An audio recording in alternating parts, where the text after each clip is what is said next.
Assalamualaikum warahmatullahi wabarakatuh.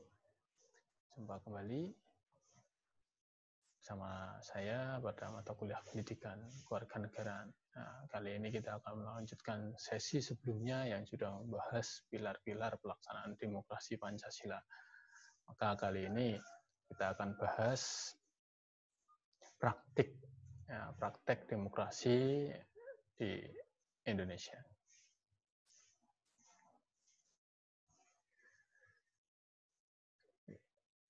Praktik demokrasi ya, di negara Indonesia dapat kita lihat, ya, kita cermati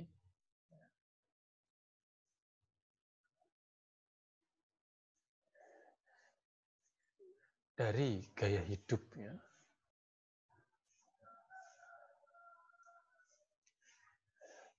Masyarakat kita yang memiliki nilai-nilai yang pertama, ya, mampu menyelesaikan perselisihan dengan damai ya, secara lembaga. Ya. Jadi kita butuh atau perlu ya peran pemimpin ya sebagai penyelesai ya, atau sebagai penengah ya apabila terjadi perselisihan ya. Kita butuh sosok-sosok tokoh-tokoh negarawan yang memiliki jiwa besar supaya mampu menyelesaikan perselisihan-perselisihan yang ada di negara. Dalam praktik demokrasi ya, perbedaan pendapat dan kepentingan dianggap sebagai hal yang wajar ya. Yang tidak wajar apabila sudah berbeda pendapat ya, beda tujuannya ya, dan berbeda arahnya ya. Kalau yang lain ingin menjadikan negara Indonesia maju, kalau ada yang tidak ingin Indonesia maju, lah ini yang jadi permasalahan. Maka perselisihan harus diselesaikan dengan perlindungan dan dialog ya. Nah, untuk mencapai kompromi, konsensus dan mufakat ya, kita selesaikan dengan cara musyawarah mufakat ya. Ingat ya, kedepankan kecerdasan ya, bukan otot atau adu fisik ya. Kita adu argumen nggak masalah ya, tapi argumen tersebut diharapkan memberikan solusi untuk mewujudkan masyarakat yang demokratis ya. Yang kedua ya, praktik demokrasi dapat dilihat dari bagaimana terselenggaranya perubahan ya, dalam masyarakat secara damai ya. Masyarakat semakin maju tapi tanpa ada gejolak ya, tanpa ada konflik ya. Maka pemerintah harus dapat menyesuaikan kebijaksanaannya ya, terhadap perubahan-perubahan tersebut ya, dan mampu mengendalikan ya. Apabila ada gejolak dalam masyarakat, pemerintah harus mampu mengendalikan ya. Harus mengeluarkan kebijakan-kebijakan khusus ya untuk menyelesaikan permasalahan ya, supaya tidak ada gejolak ya, tidak ada kekerasan. Yang ketiga, menyelenggarakan pergantian kepemimpinan secara teratur ya, periodik ya. Ada pemilihan umum setiap 5 tahun sekali ya. Dalam masyarakat demokratis ya, pergantian kepemimpinan atas dasar keturunan, mengangkat dirinya sendiri ya, atau perebutan kekuasaan, kudeta ya, dianggap sebagai cara yang tidak wajar ya. Maka apabila ada pemimpin A, kemudian anaknya, menantunya, mertuanya ya, atau bisanya, atau saudaranya, pamannya, padeknya ya, ini mencalonkan diri pada jabatan publik, maka dianggap oleh masyarakat sebagai hal yang tidak lazim dalam demokrasi, karena memanfaatkan pengaruh orang-orang tertentu, keluarganya, ini tidak diperkenankan dalam demokrasi. Ya, masyarakat masih memiliki stigma yang tidak baik apabila ada ya, yang punya hubungan saudara dengan pejabat atau penguasa ya. Dan mestinya ya, hal ini ya dihindarkan ya, supaya tidak menimbulkan ketidakpercayaan masyarakat. Meskipun ya secara aturan ya boleh ya, boleh ya. Menantunya siapa yang mencalonkan diri, mertuanya siapa mencalonkan diri, ya boleh, tapi dianggap oleh masyarakat ini sesuatu yang kurang pas ya, sesuatu yang kurang baik ya. termasuk ya adanya rencana untuk kudeta misalnya, menggulingkan pemerintahan yang sah. Ini di praktek demokrasi tidak diperkenankan ya. Kemudian yang keempat ya, jangan menggunakan kekerasan ya. Jadi kekerasan-kekerasan yang dilakukan oleh pemerintah terhadap rakyatnya itu harus diminimalkan, bahkan tidak ada ya. Kekerasan. Jangan sampai ada kekerasan, termasuk kekerasan terhadap golongan minoritas ya. Nah, ini harus dihindarkan. Sebagai apa? Ya, sebagai konsekuensi demokrasi kita itu demokrasi yang berdasarkan nilai-nilai Pancasila. Lalu, jadi demokrasi kita harus beradab ya. Maka kekerasan itu ya dibuat seminimal mungkin ya. Seminimal mungkin ya. Kalau bisa tidak ada ya. Dan untuk golongan minoritas ya jangan sampai ada kekerasan ya atau paksaan ya, sehingga membuat negara kita gaduh dan lain sebagainya. Dan pemerintah harus berusaha ini jangan menggunakan kekerasan dalam menghalau massa misalnya. Jangan menggunakan tindakan-tindakan yang mengarah pada adu fisik ya, ini dihindarkan ya. Kemudian yang kelima ya, ini dalam sistem kenegaraan kita, ketatanegaraan kita yang namanya keberagaman itu menjadi hal yang sangat wajar ya. Maka kita harus bersikap terbuka ya. Dan kebebasan politik ini kita manfaatkan untuk hal-hal yang positif. Ya. Tindakan politik kita harus positif, ya. Tidak membawa unsur sara dan lain sebagainya. Ya. Jadi dalam sistem ketatanegaraan kita ada perbedaan pendapat, misal di Dewan Perwakilan Rakyat itu hal yang biasa ya, yang hal biasa ya. Tapi bagaimana kita bisa mengelola ya supaya tindakan politik kita ya, praktek politik kita itu tidak menjurus pada kekerasan sara ya, tidak menyinggung sara ya, tidak menyakiti perasaan orang lain ya, dan lain sebagainya. Karena kita sudah memaklumi bahwa negara Indonesia yang plural ini pasti ada berbagai pendirian, pendapat, ya, ada berbagai macam pikiran, ya itu hal yang biasa. Ya. Kemudian yang keenam, menjamin tegaknya keadilan. Ya. Dalam masyarakat demokratis, keadilan merupakan cita-cita yang mulia, ya, ingin diwujudkan bersama-sama ya, untuk bisa dinikmati seluruh lapisan masyarakat. Ya. Kemudian pemilihan umum di Indonesia ya, dalam praktek demokrasi ya, itu pemilihan presiden dan wakil presiden ya, ini secara langsung ya, ada DPR RI ya, DPR RI ya, Dewan Perwakilan Rakyat Republik Indonesia ya, yang sering kita dengar istilah yang duduk di Senayan ya, ini DPR RI. Kemudian DPD RI ya, Dewan Perwakilan Daerah, nanti setiap provinsi punya wakil ya di parlemen ya di Senayan.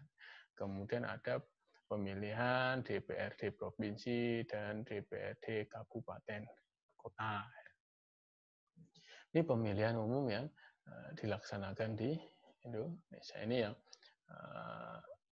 pemilihan umum yang serentak ya, serentak antara presiden, DPR, DPD, DPRD provinsi dan kabupaten kota, ini serentak ya. Nanti kalau untuk pilkada ada lagi istilah pemilihan kepala daerah ya, untuk memilih gubernur, wakil gubernur ya, kemudian bupati dan wakil bupati ya, ada wali kota dan wakil wali kota ya. Kalau secara nasional yang serentak ini ya. Dan ke depan juga ada usulan pilkada itu dilaksanakan secara serentak, jadi seluruh Indonesia pelaksanaan pilkadanya bareng ya. Ya, kalau kali ini ada yang sudah dilakukan di tahun 2017 ya, ada yang dilakukan di tahun 2020 ya. Jadi dari berbagai daerah melaksanakan pilkada secara bersama-sama. Kemudian ada asas pemilu ya dalam pelaksanaan pemilihan umum ya, ada asas yang sering kita sebut dengan asas luber jurdil ya, langsung, umum, bebas, rahasia, jujur dan adil ya. Jadi asas langsung ini menjelaskan bahwa masyarakat sebagai pemilih memiliki hak untuk memilih secara langsung ya. Tidak boleh diwakilkan ya. Saya punya hak pilih kemudian minta bantuan ke orang lain, mohon nanti datang ke TPS saya diwakilkan, itu tidak boleh ya, tidak boleh. Kemudian yang umum ya, umum ya, semua warga negara yang sudah punya hak pilih memenuhi syarat ya, tidak peduli apapun agamanya, sukunya ya, rasnya, jenis kelaminnya, golongannya, pekerjaannya apa ya, dan lain-lain, selama memenuhi persyaratan itu boleh menggunakan hak pilihnya ya. Kemudian bebas ya. Seluruh warga negara yang memenuhi syarat sebagai pemilih pada pemilu itu bebas menentukan siapa yang akan dipilih ya. Saya mau memilih calon A, calon B, calon C, itu terserah saya ya. Tidak boleh dipengaruhi oleh uang atau sumbangan atau bantuan, itu tidak boleh, meskipun kita sering menemukan ada istilah serangan fajar ya, bagi-bagi sembako ya, mobilisasi massa ya, untuk dipengaruhi untuk memilih calon tertentu atau pasangan calon tertentu. Tapi sebenarnya ya asas yang kita kedepankan itu bebas, terserah kita ya. Kita mau pilih siapa saja ya bebas, nggak usah ikut-ikutan ya, nggak usah berdasarkan siapa yang memberi amplop, tidak ya. Tapi bebas pilihan kita. Kemudian yang rahasia, dalam menentukan pilihan ya, kebebasan kita dalam memilih itu dijamin kerahasiaannya ya. Kita mau memberikan suara pada calon A, B, C dan lain sebagainya itu rahasia ya. Dan kita tidak boleh setelah memilih kita buka surat suara kita tunjukkan ke orang lain, ini tidak boleh, tidak diperkenankan karena sifatnya rahasia. Bahkan calon yang dipilih saja ya, calon wakil rakyat yang dipilih saja, yang kita milih calon wakil rakyat ya, mereka kan juga punya hak pilih ya. Selain hak untuk dipilih, mereka juga akan menyembunyikan atau merahasiakan siapa pilihan mereka ya. Meskipun kadang kita juga menebak ya, pasti calon ini ya milih dirinya sendiri misalnya, tapi tidak mungkin dia akan menyampaikan saya milih diri saya sendiri loh, tidak ya. Tapi akan dirahasiakan ya, akan langsung dimasukkan ke dalam kotak suara. Kemudian jujur dan adil ya, semua pihak yang terkait dengan pemilu harus bertindak dan bersikap jujur sesuai dengan peraturan yang berlaku ya, jujur ya. Kalau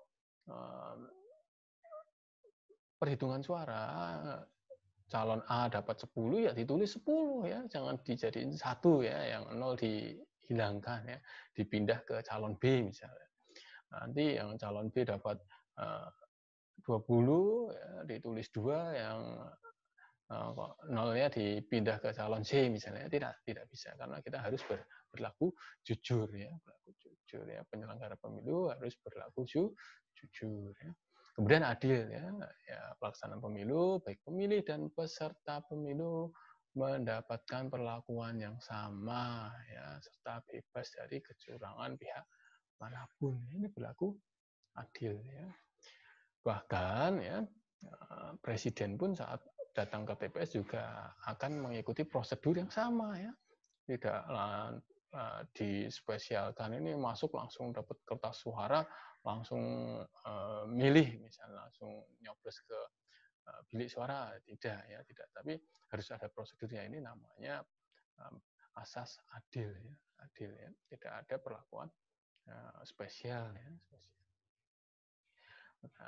Dan kita juga harus berbuat adil pada orang-orang yang membutuhkan bantuan. Misal ada pemilih yang sudah tidak mampu berjalan sendirian, maka kita berikan bantuan. Ya. Petugas di TPS akan memberikan bantuan. Ya. Maka ini pelaksanaan asas adil. Ya. Tujuan pemilihan umum, ya, kita harus pahami bahwa tujuan pemilihan umum itu sebagai implementasi dari kedaulatan rakyat. Kita punya kedaulatan, ya, kita manfaatkan, ya, jangan sampai kedaulatan kita dikendalikan oleh orang-orang tertentu, kelompok tertentu, partai tertentu, jangan. Ya. Dan ini merupakan wujud dari perwakilan politik. Ya. Kita punya aspirasi, tapi kita tidak mungkin, ya, kita akan merubah dengan membuat kebijakan tersendiri, ya, maka kita wakilkan aspirasi kita kepada wakil rakyat yang kita pilih. Ya. Kemudian tujuan yang ketiga adalah pergantian pemimpin secara konstitusional. Jadi pemimpin yang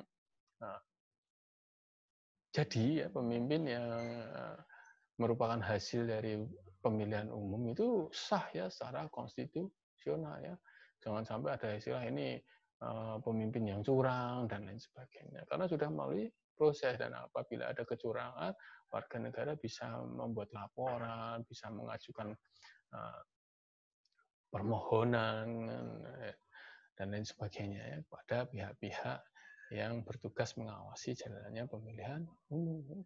Oh, ini wakil rakyat ini tidak sah misalnya, karena dianggap ini melalui cara-cara konstitusional, ya, bukan berdasarkan argumen atau pendapat pribadi, ya. Karena pergantian pemimpin yang dari hasil pemilihan umum ini merupakan pergantian pemimpin yang sah secara konstitusional, karena prosesnya sudah melalui cara-cara yang benar. Ya. Kemudian tujuannya adanya legitimasi pemimpin publik. Jadi legitimasi itu sah, ya, sah. Kalau pemimpin, ya, hasil pemilu itu sah, ya, karena sudah dipilih oleh rakyat. Ya. Kemudian apakah rakyat yang tidak memilih itu tidak menganggap sebagai pemimpinnya? Ya tidak, karena ini konsekuensi, ya, konsekuensi. Tidak mungkin ada dua pemimpin, ya, dalam pemilihan umum, ya, nanti ada yang menang, ada yang kalah, itu hal yang lumrah. Ya. Dan yang kalah juga harus siap, ya, menerima keadaan tersebut, ya, dan harus menerima kehadiran pemimpin terpilih karena ini sudah legitimasi. Ya, kemudian selanjutnya partisipasi dan pendidikan politik rakyat. Jadi pemilihan umum itu akan membentuk, ya, mental masyarakat yang punya jiwa partisipasi, ya, partisipatif. Wah, ada pemilu, ya, saya siap nih jadi anggota penyelenggara pemilihan umum misalnya. Saya siap jadi pemilih yang baik, ya. Saya siap jadi calon yang dipilih, ya, untuk memberikan teladan yang baik dan lain sebagainya. Ini namanya bentuk partisipasi, ya. Dan partisipasi ini akan membentuk masyarakat kita memiliki pemahaman tentang politik yang baik dan benar, ya. Kan masih banyak masyarakat yang menganggap bahwa politik ini kotor, ya, politik ini jelek sekali, ya, politik ini identik dengan adu argumen, ya, adu kekuatan massa dan lain sebagainya. Ternyata kalau kita bisa melaksanakan pemilihan umum dengan baik, prosesnya diikuti dengan baik, kita mampu berpartisipasi, ini akan memberikan pemahaman baru tentang politik, ya, pada masyarakat. Kita akhirnya jadi tahu, oh, ternyata politik ini tujuannya mulia, ya, hanya saja kadang disalahgunakan oleh satu atau dua oknum, ya, atau satu atau dua kelompok kepentingan yang lain. Oke, maka gunakan hak pilih kita dengan baik. Kalau kita punya hak pilih, ya, kita gunakan. Tidak ada pembedaan, ya. Bahkan saudara-saudara kita yang punya kebutuhan khusus saja dilindungi haknya, ya, jangan diperlakukan semena. Nah, kita tidak boleh membatasi keinginan masyarakat untuk menyampaikan aspirasinya, menyampaikan suaranya melalui pemilihan umum karena ini sudah ditetapkan berdasarkan peraturan perundang-undangan. Siapa saja yang sudah memiliki hak pilih dan hak untuk dipilih, ya kita harus menghormatinya. Semua punya suara demi Indonesia kini dan nanti yang lebih baik. Ya. Beda pilihan nggak masalah, tapi tetap toleran ya. Pemilu yang kita hadapi, yang kita laksanakan di kemudian hari itu harus menjadi pemilu yang bersih karena akan menjadi bahan pendidikan politik masyarakatnya supaya Indonesia jadi negara yang maju. Ya. Oke, sampai sini pembahasan tentang praktik demokrasi ya, yang bisa kita amati dari berbagai indikator ya untuk menunjukkan ini sudah terlaksana atau belum. Ya ini tugas kita ya, kita harus mampu menganalisis dalam praktek ini ternyata belum sesuai dan lain sebagainya. Oke, sampai jumpa pada pertemuan berikutnya ya. Semangat belajar ya, jaga kesehatan. Sampai jumpa. Assalamualaikum warahmatullahi wabarakatuh.